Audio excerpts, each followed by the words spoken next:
Hi there. Today I thought we'd talk a wee bit about similes and metaphors, how we can use these to help our writing. What I've started off with here, because it's a bit harder, it might be harder for me to improv. I'm going to try later on, but first I thought I would just start off with a couple of quotes I've got here. The first one is to do with it, and this is a description of the clown from it. This is obviously from Stephen King. It says, its mouth dropped open, revealing a mouthful of Gillette blue blades that had been set in the gums at angles. It was like looking into a deadly mirror maze where a single misstep could cut you in half. This is a bit more, this is what it looks like, revealing a mouthful of Gillette blue blades. And he's obviously giving you the idea that his teeth are like razor blades. But here there's kind of something that's a bit more abstract. It was like looking into a deadly mirror maze where a single misstep could cut you in half. And so here he's not necessarily conveying, although it's set or it's set up like he's kind of describing the way that something looks. It was like looking into a deadly mirror maze. It's more, you kind of get more of a sense of how the character feels as opposed to like what it actually necessarily looked like. Yeah, it kind of looked like that, but that's kind of an abstract thing. What does a deadly mirror maze look like? Do you know what I mean? Like, obviously it does conjure an image, which is what you want, but it's not necessarily a direct, this is 100% what it looks like. It's more than that. More than that. Well, it is doing that, but more than that, it's also conveying this kind of sense of, mystery and horror and all of that kind of stuff. And that's where the kind of metaphors and similes come in. So the other example I have here is just that now this isn't even something that's actually written, it was just someone remembering something that they had read in somewhere. And they just said they described a Volkswagen Beetle that was parked in the street with both doors hanging open. He likened it to a bald man's head, and I think it was with big ears. All right, and there's just something about that that's if maybe oh, there's a bald man with big ears, and you say like, oh, he looked like a Volkswagen Beetle with both these doors open or something like that. Like, there's something that's kind of now this is kind of the exact opposite of this. Whereas this was trying to convey a kind of sense of like horror and mystery and kind of dread. This is more kind of conveying a sense of almost like comedy or something that's quite funny. It's kind of a funny description. So that's kind of where similes and metaphors come in, and that's when you're looking to use them, is more when you're trying to convey something that isn't just a straight up description of something. You're trying to just let the reader know something a wee bit more, and you're just trying to have a wee bit of something in there, whether that's comedy or absurdity when it comes to this, or whether it's something a bit more a wee bit of extra horror or a wee bit of extra intrigue. So let's think of an example then. We're writing a story, and the story's about Gary, and Gary grunted when Samantha asked him the question. This is very general, and this is something that comes up a lot, is this person does this thing in relation to something that someone said. So maybe something what I can do here is, rather than just leaving it at Gary grunted or whatever, I can make it like he grunted like something, and then kind of invoke the image of something. So it really depends what I want to do here. If I want to make Gary out like he's the kind of bad person in this situation, then maybe the image I draw on is an image that's like a bad image, and an image that you wouldn't want to be associated with. So let's say he's not being the good person here in this situation. He's not the person we're empathizing with. We're empathizing more with Samantha. Whatever Samantha said, she's kind of right in that, and Gary's not right. So maybe I can say something like, Gary grunted like a pig at the trough. And the image that you conjure will obviously be specific to what you to what you're trying to convey. But here, by saying that he's like a pig at the trough, I'm saying that he's greedy, he's maybe stupid, he's maybe like he's just being I'm just conveying a negative connotation with that all night where, you know, he doesn't come out good in this anyway, all night, by saying that. Now, similarly, I could use kind of like a similar thing, but I could kind of try and flip it a wee bit and make it where, you know, where he's not necessarily the bad person.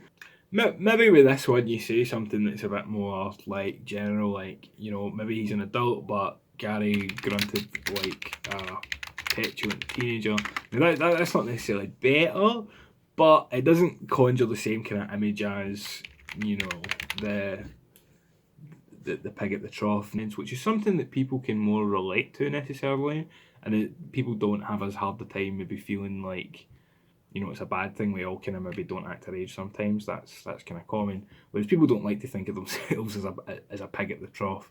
People are more likely to think of themselves potentially as, you know, maybe petulant's a bit hard, but grunted like even just maybe like an angsty teenager, you know, people can kind of relate to that thing. So that makes it a bit less like, now we're maybe a wee bit on side with Gary, like we can understand maybe why that would be, as opposed to this, we wouldn't necessarily want to, you know, see ourselves in that sort of light. And that's maybe the way to think about it, as it, like when you're trying to do something that, like, you know, makes people sympathise with the character a wee bit, is make sure that if you're going to do something like this, you don't do it with an image or with a kind of metaphor that kind of puts people off, or that people themselves can't kind of recognise in themselves, because that'll, as I say, put them off.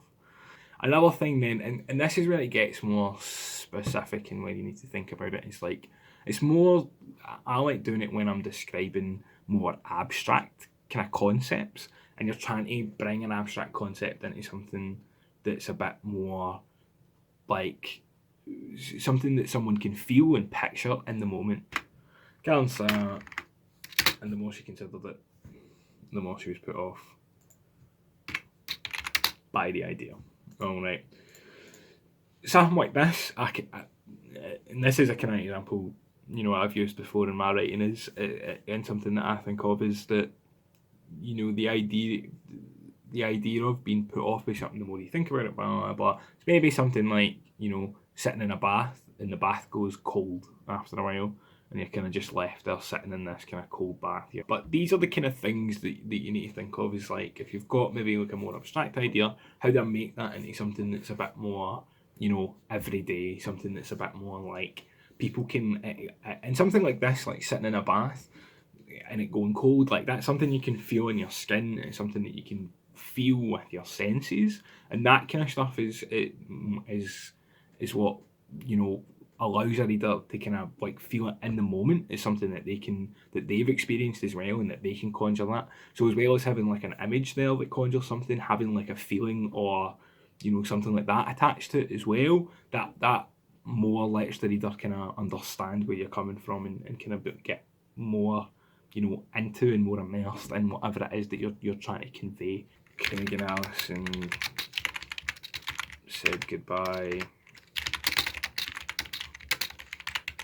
It was bittersweet.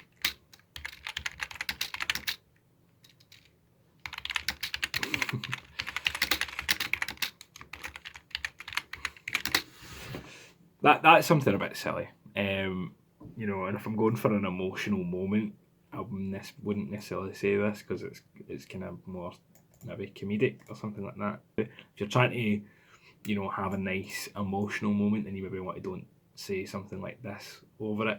Also, when it comes to imagery and stuff like that, maybe what I'm trying to describe is already self-evident, or is already doesn't need more description, so you need to watch that as well. Maybe the bittersweetness of saying goodbye to someone is in itself quite explanatory, and you don't really need to go into any more detail about that. And then comparing it to something like this, it was like binging a new season of your favourite show on Netflix. You know, what I mean by that is, and finishing it, if you know what I mean. You know, maybe it's self-explanatory, and adding this in just kind of like, you know, this is a less common thing than this. But partly what I think is funny is that, you know, nowadays technology and all the rest of it, perhaps, you know, unfortunately for everybody, this sort of thing is more common than that, and more people could relate to that than this, which is sad in a way. These are the kind of things to consider as well when you're writing your metaphor. Do kind of pick apart your own writing and kind of try and criticise yourself and think, does this work? Is this what I should be doing right now? Could this benefit from not having this as well as having this? These are all kind of thoughts that you should have in your writing, and you should always kind of examine it and kind of pick it apart a wee bit. There's no kind of catch-all, like it's always good to have this or it's always not good to have it. You just kind of need to try and play about with it and put it in and really see if you like it. Writing a lot of the time is, your own personal taste and just seeing, what you like and what you don't like and trying to, reading really helps as well. I would definitely recommend reading, because that lets you kind of build a sense of, these are the kind of ways of writing that I like, and these are the kind of ways of writing that I necessarily don't like, and then you can have a better, taste for what you want to do with your own stuff. Well, thanks very much. If you got any questions on any of that, be sure to drop any questions into the Facebook page or the Dropbox or the email or whatever that is, and we'll be sure to get back to you. Congratulations to Lucy on winning the competition. That was up on the Facebook page the other day, so well done for that. And if there's anything else that you need from us, as I said, just contact us there. Alright, well thanks very much guys. Hope you have a good day.